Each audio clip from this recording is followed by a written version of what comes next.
Hello नमस्कार आदाब सत श्री अकाल। मैं हूं आपका दोस्त आपका होस्ट शुभेंद्र सिंह चौहान। आप लोगों का स्वागत करता हूं सेशन के अंदर। दोस्तों एक बहुत इंपॉर्टेंट खबर ये आ रही है कि आरबीआई के पुराने गवर्नर हाल ही में एशियन इंफ्रास्ट्रक्चर इन्वेस्टमेंट बैंक के वाइस प्रेसिडेंट बनने जा रहे हैं। जी हां दोस्तों, हम लोग बात कर रहे हैं उर्जित पटेल के बारे में। तो चलिए दोस्तों ये समझने की कोशिश करते हैं कि ये एशियन इंफ्रास्ट्रक्चर इन्वेस्टमेंट बैंक क्या है, इसकी क्या खासियत है, वाइस प्रेसिडेंट का वहां पर क्या रोल रहता है। क्योंकि हमारे सिलेबस के अंदर डायरेक्टली लिखा हुआ है कि ऐसे सारे बायलेटरल मल्टीलेटरल रीजनल इंस्टीट्यूशन जो कि इंडिया के इंटरेस्ट के हैं उन सबको हम लोगों को पढ़ना है। वो सब सिलेबस पॉइंट ऑफ व्यू से, यूपीएससी पॉइंट ऑफ व्यू से इंपॉर्टेंट है। तो चलिए सेशन को शुरू करते हैं, बट उसके पहले आप लोगों को एसआरसी10 टेलीग्राम ग्रुप और पाथफाइंडर टेलीग्राम ग्रुप को ज्वाइन कर लेना है। क्लास की सारी अपडेट पीपीटी पीडीएफ आपको यहां पर मिल जाती है। रोज सुबह 8 बजे द हिंदू एनालिसिस की क्लास मेरे द्वारा ली जाती है। आप वहां पर भी मेरे साथ में जुड़ सकते हो। एसआरसी10 टेलीग्राम ग्रुप को आपको अलग से जुड़ना पड़ेगा क्योंकि यहां पर आपको करंट अफेयर्स के जितने भी क्विजेज होते हैं वो भी मैं भेज दिया करता हूं। तो चलिए दोस्तों सेशन को शुरू करते हैं। बात क्या है, सबसे पहले बात करते हैं एशियन इंफ्रास्ट्रक्चर इन्वेस्टमेंट बैंक के बारे में कि ये बैंक है क्या। एक्चुअल में क्या है कि चाइना है एक तरफ। चाइना आप देखोगे तो उसकी जीडीपी काफी अच्छी है, जिसके बाद आप देखोगे तो वहां पर मैन्युफैक्चरिंग बहुत हुई, जिसके बाद बहुत एक्सपोर्ट हुआ साहब, जिसके कारण से वहां पर फॉरेक्स एक्सचेंज जो है, जो फॉरेक्स रिजर्व्स जो है वो चाइना के अंदर ज्यादा है। वहीं दूसरे सारे एशियन देशों के अंदर आपको फॉरेक्स रिजर्व की कमी देखने को मिलेगी। और जितने भी सारे एशियन देश हैं वो थोड़े से अंडर डेवलप्ड है। अब उनके डेवलपमेंट के लिए उनको क्या चाहिए, फंड चाहिए। वहीं चाइना और कई सारे देशों के पास में फंड जो है वो अवेलेबल है। तो ये एक इनिशिएटिव चाइना द्वारा AIIB के रूप में शुरू किया गया था, जिसके अंदर 25 दिसंबर 2015 के दिन में लगभग 15 अलग अलग मेंबर मिले और उन्होंने एग्रीमेंट, आर्टिकल ऑफ एग्रीमेंट किया, जिसके बाद में ये 57 मेंबर जो है वो फाउंडिंग मेंबर बने और बना AIIB। ये जो AIIB है इसका ऑपरेशन शुरू हुआ जनवरी 2016 से और बीजिंग इसका हेडक्वार्टर बना। सवाल उठता है कि मेंबर्स कौन होते हैं, हाल ही में कितने मेंबर है। तो आप देखोगे तो 100 के ऊपर 104 के आसपास आपको आज के समय में मेंबर देखने को मिलेंगे।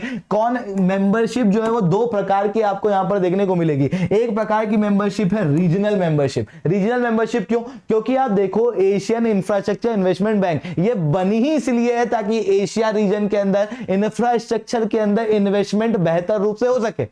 तो वहां पर प्रायोरिटी लैंडिंग के लिए किसको दी जाएगी? स्वाभाविक सी बात है एशियन कंट्रीज को। तो आप देखोगे रीजनल कंट्रीज कौन होगी? एशियन कंट्रीज और ओशियनिया की कंट्रीज जो यूनाइटेड नेशन के द्वारा चेक की जाती है, जो यूनाइटेड नेशन की डेफिनेशन के अनुसार है। वहीं अगर मैं बात करूं कि नॉन रीजनल कौन है, तो नॉन रीजनल आप देखोगे वो सारी कंट्री जो इस रीजन के अंदर नहीं लाया करती है। उसके अलावा जितने भी रीजन के अंदर लाया करने वाली कंट्रीज हैं वो नॉन रीजनल कंट्रीज के रूप में देखने को मिलेगी।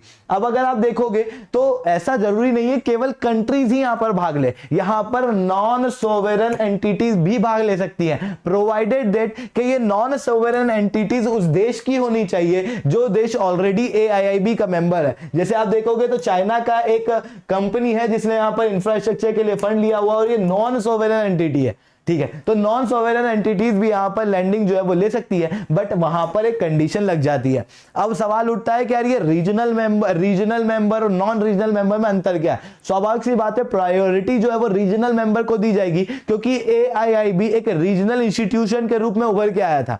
जिसके बाद आप देखोगे तो 75% तक की वोटिंग राइट जो दी जाती है वो रीजनल मेंबर्स को दी जाती है। बची हुई 25% वोटिंग राइट जो है वो नॉन रीजनल मेंबर्स को दी जाती है।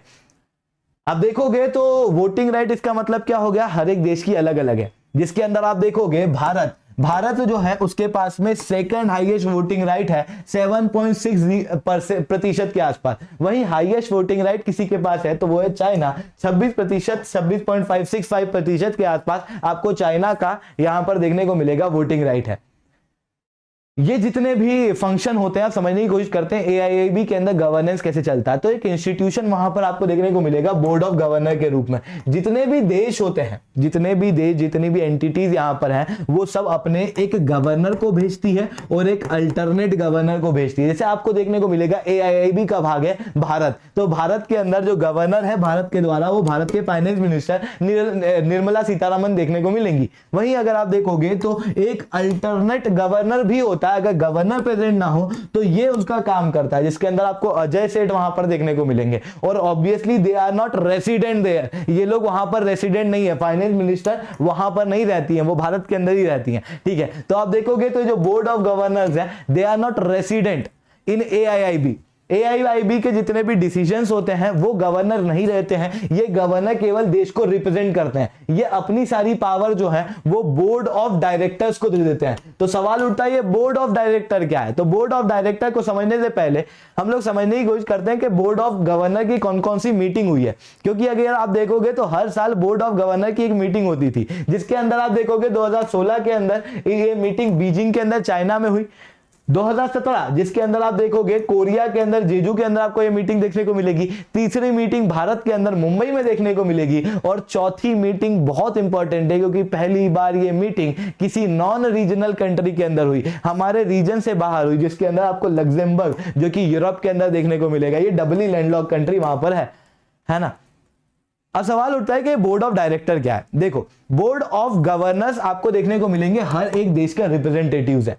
ये जो बोर्ड ऑफ गवर्नर्स होते हैं ये क्या करते हैं, वोट करते हैं, किसको, डायरेक्टर्स के लिए।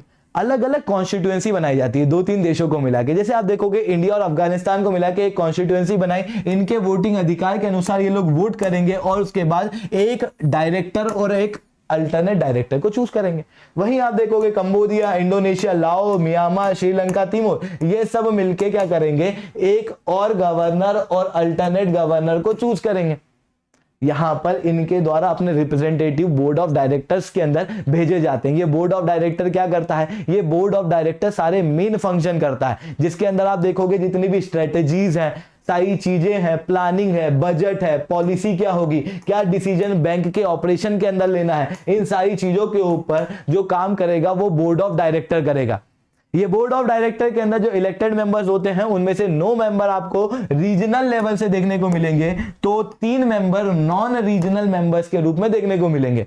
ठीक है, और ये जितने भी मेंबर, जितने भी डायरेक्टर वहां पर जाते हैं वो सारे डायरेक्टर इकोनॉमी और फाइनेंस के अंदर काफी कॉम्पिटेंस होने चाहिए, तभी वो लोग एक डायरेक्टर या फिर अल्टरनेट डायरेक्टर वहां पर बन सकते हैं। ठीक है, अब समझने की कोशिश करते हैं कि इन सबका काम, अगर आप इसको भी देखोगे तो ये भी क्या है, वहां का ओरिजिनल स्टाफ नहीं है।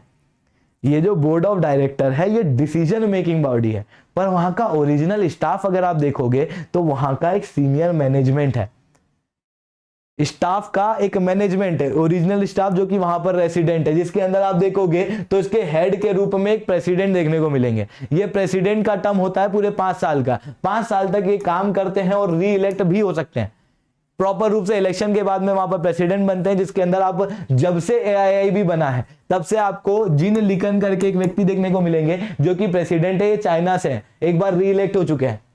वहीं अगर हम लोग बात करेंगे तो इन प्रेसिडेंट के अंदर में 5 अलग अलग वाइस प्रेसिडेंट होते हैं जो प्रेसिडेंट की मदद करते हैं पॉलिसी स्ट्रेटजी के अंदर, इन्वेस्टमेंट ऑपरेशन के अंदर, किस तरीके से एडमिनिस्ट्रेशन चलेगा, सेक्रेटेरिएट किस तरीके से काम करेगा, सारा जो मैनेजमेंट वाला काम है पूरे AIIB का वो कौन करेंगे, ओरिजिनली वाइस प्रेसिडेंट करेंगे। 5 वाइस प्रेसिडेंट आपको देखने को मिलेंगे। इन 5 वाइस प्रेसिडेंट का टर्म जो होता है वो 3 साल का होता है, जिसके अंदर आप अभी भारत से डॉक्टर DJ पंडियन को देखोगे और हाल ही में इन्हीं को रिप्लेस किया है उर्जित पटेल यानी कि RBI गवर्नर ने। इनका काम क्या है, इनका काम रहेगा कि साउथ एशिया और साउथ ईस्ट एशिया के अंदर जितनी भी लैंडिंग होती है उन सारी चीजों के ऊपर डिसीजन सोवेरन और नॉन सोवेरन लेवल पे यही वाइस प्रेसिडेंट जो है वो लेते हैं, जिसके बाद आपको उर्जित पटेल का भी काम कुछ इसी तरीके का देखने को मिलेगा।